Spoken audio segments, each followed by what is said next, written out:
చంద్రబాబు నాయుడు గారు ముఖ్యమంత్రిగా ఉన్నప్పుడు హైదరాబాద్ ఎందుకు పోతున్నారు? అది పక్క స్టేట్, పోనీ క్యాపిటల్ కూడా కాదు, 10 ఏళ్ళు అయిపోయింది, దాటిపోయింది.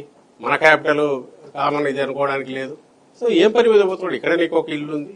మొత్తం మధ్యలో జగన్మోహన్ రెడ్డి గారు, అప్పుడు ఈయన ఫ్యామిలీ వీళ్ళు కానీ, లేదా జగన్మోహన్ రెడ్డి గారి టైం ఇప్పుడు బయటికి పోయినవి కానీ, టూర్లు కానీ, వాటి మీద పెట్టిన ఖర్చు మొత్తం శ్వేతపత్రం రిలీజ్ చేయొచ్చు, తప్పేం లేదు. నువ్వే గవర్నమెంట్ లో ఉన్నావు. 30 కోట్లు తమ్ముళ్ళు 30-40 కోట్లు పెట్టి లండన్ పోయి వచ్చాడండి జగన్మోహన్ రెడ్డి గారి గురించి ఎలక్షన్ చంద్రబాబు నాయుడు గారు. సరే, ఆయన బిడ్డలు చూడడానికి విన్నాడు. 30-40 కోట్లు ఎవరిది పెట్టాడు? గవర్నమెంట్ పెట్టాడా? అసలు 30-40 కోట్లు అవుతుందా?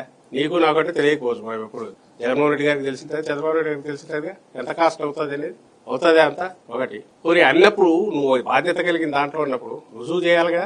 నువ్వు గవర్నమెంట్ లోకి వచ్చినాక తీయచ్చు కానీ ఏం 30-40 కోట్లు అయితే ఓ 2. నువ్వు ఎట్లా పోతున్నావు? నువ్వు ఎక్కడికి పోతున్నావు? జగన్మోహన్ రెడ్డి గారు ఎక్కడికి పోతున్నావు ముందు చెప్పాడు. ఓపెన్ గా ఉన్నాడు, ట్రాన్స్పరెంట్ గా ఉన్నాడు. నువ్వు ఎందుకు చేయలేకపోయావు? నువ్వు వాటిని ఓపెన్ గా డీటెయిల్స్ అని పెట్టచ్చుగా.